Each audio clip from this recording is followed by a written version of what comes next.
what the college has done is, oops, let me go back. Um,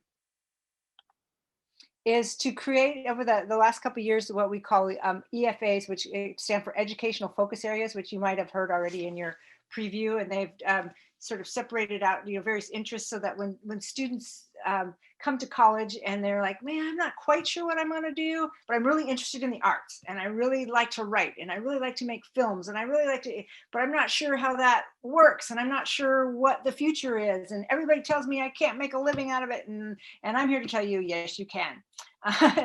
And we're here to show you various what we call the pathways of education, earning certificates, experiential learning that can help you get on, get to where you want to go.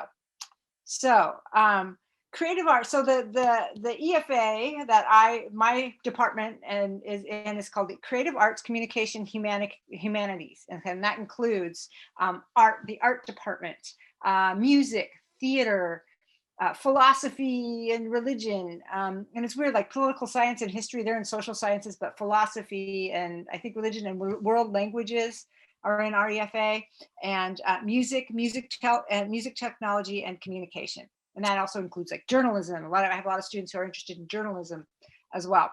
So there are things that you can learn if you're interested in art and design. Again, animation. I have a lot of students. I taught digital storytelling last term, and a lot of my students were really interested in animation and did some really cool projects. Digital media, which is digital storytelling, digital journalism, web design. So we have all sorts of ways to sort of dip your feet into that. Storytelling is really the heart of all this. A bunch of instructors, when we started doing our EFAs, they all threw us all together in a room, and they said, and we had to sort of say, what is the common thread that that binds these various disciplines? And we all sort of came up with storytelling. Storytelling through music, storytelling through art, that they're all different ways that when you get out of this program, you become a storyteller in one way or another. And storytelling isn't necessarily just writing a novel or narrative. Sometimes it's doing storytelling because you've created a business and you want to tell the story of the business. And I had when I taught the EFA 101 class last year, I had Shelley Perini, who used to work here, who now does business consulting, and she said we need storytellers all the time, especially like in fields like engineering. You have people, all the STEM people often are really they're brainy in way and in these visual ways, not, I don't mean, or ways of like putting things together in engineering ways, but often they're not great at telling stories, and that's where we come in, and we can help people tell their stories. Performance. We have an incredible theater department. If any of you have been or to any of our shows, Jim Ikram works really hard. We also do, often I teach playwriting, and very often my student will write one acts for the student one act, so you have a chance to see some of your work up on stage. Music technology, that's Brian Rose, teaches people how to produce, record, edit sound. Music performance, some of you, like you said, you've been to festivals here and competitions. So you've met Lars, probably met Kathleen. Kathleen is choir director, takes her choirs on field trips, does an amazing job of conducting and arranging. Communication department, that's communication for business. Intercultural communication, I'm going to talk about that in a minute when I talk about study abroad. And then world languages, we have world languages right now. I think that we have Spanish, French, those are the and American Sign Language.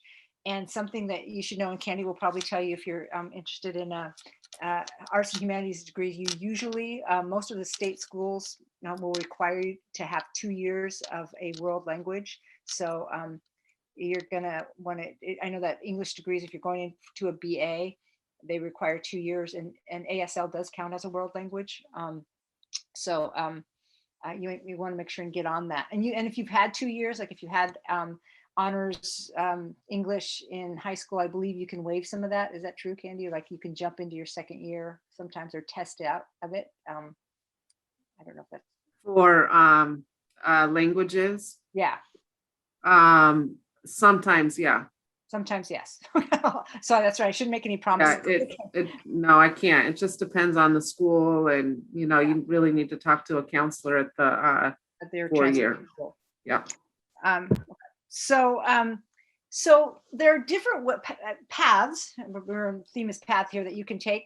We have certificates, so we do have like a 2-year certificate. In the English department, we have an AS degree, which is Associate of Science. It's going to be transferred to the AA degree, which is actually a good thing because now our degree will articulate directly with all the major public schools. The state now has just come up with this thing called the MTM, which is a major transfer map.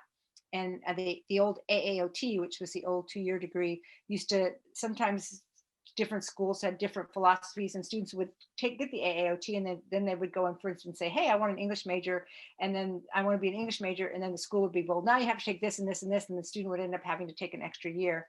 But this major transfer map, I think, is a big step forward to prevent students from doing that, from having to do that, so that you get your degree in 4 years.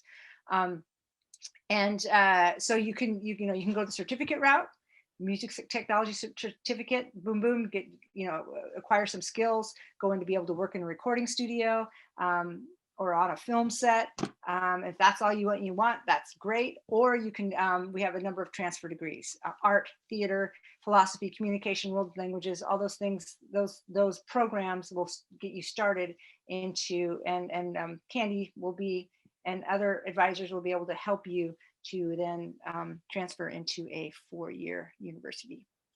And these are the transfer degrees that, and these are the top transfer schools. Many of our students go on to Portland State, Oregon State, Western Oregon, U of O. Those are the top 4. But we've had students go into private schools as well. We used to have a lot of English majors going to Marylhurst. We're now working on I transfer with Pacific University, and it's my goal long-term for English to get, because places like Pacific have master's programs, to actually get, to develop a program where a student can go through undergrad and grad and normally that would take 6 years, but be able to do it in 5. I mean, that's my hope, that we can somehow develop a program like that with a place like Pacific. But that's a little bit further out, but that's kind of some of the things that we're working on. And then within this degree, there are so many opportunities, what we call experiential learning. We have at the English department Compose Creative Writing Festival. That's May 15th. It's always this year, it's always the second Saturday in May. It's virtual this year, but it's usually on campus, where we invite authors, local authors and authors from around the country to hold workshops. And it's a 1-day event, and you can take as many, 2 or 3 workshops to choose from, and poetry, memoir, fiction, playwriting, screenwriting, some publishing, sort of off the wall kinds of stuff. But so we do that every year. There's a film festival. The digital media puts on a film festival. Ernesto and World Languages does an international film festival every year. We have jazz festivals. If some of you musicians might know that we have people come in to do workshops, various high schools come in, and then Lars is always inviting various musicians for workshops. And we have student clubs, theater club, writing club, writers club, where the writers club meets once a week and people share their work. There's a film club. There's a world language club where people get together and just practice speaking. We do 3 plays a year, 3 major productions. If you're interested in doing theater, you can audition for stuff. And I think every other year, Jim does a musical. So there's usually a chance to be in a musical if you want. There's also student directed 1-acts. Like I said, a lot of my students' plays end up with the student directed 1-acts.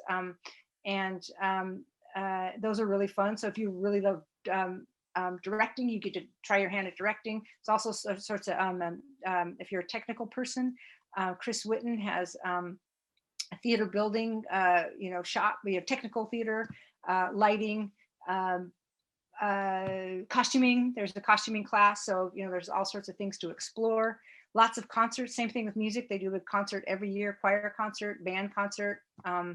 Those happen every year. Art showcases happen every term. I said every year, and usually every term. Like I said, this pandemic has curtailed these things, but as soon as we get back, I think we're going to get back rolling with some of the normal activities that we do in the arts.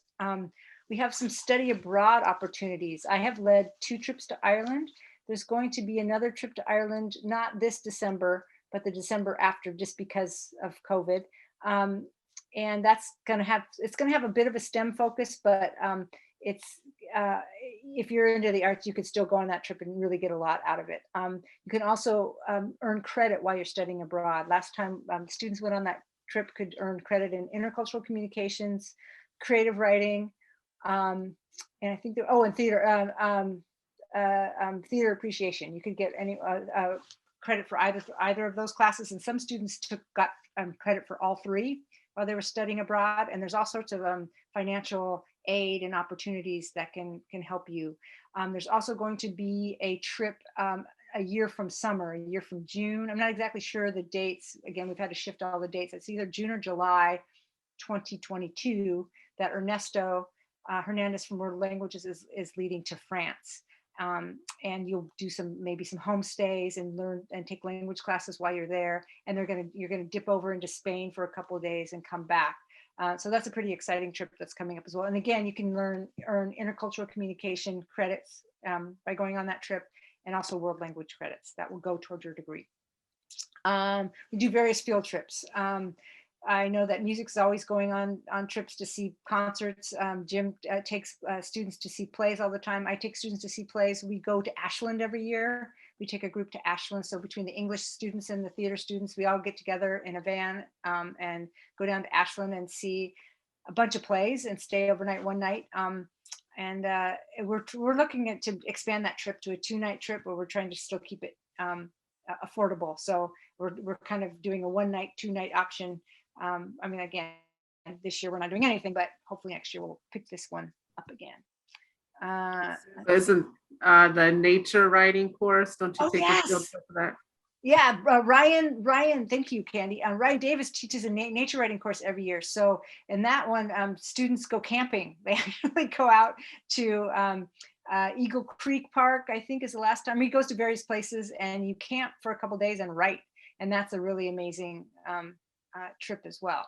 Thank you. Yeah. So, and we're happy, and we're hoping to expand some of these opportunities as time goes on as well. So that's it. You know, I've just given you a lot in a big broad nutshell. Here's Candy's email. You can also I'll put my email in the chat. I'm Sue Mock. It's SUEMA at clackamas.edu. Well, I have to get out of the share, but and here's the web address. Yeah, Clackamas.edu. Find your focus.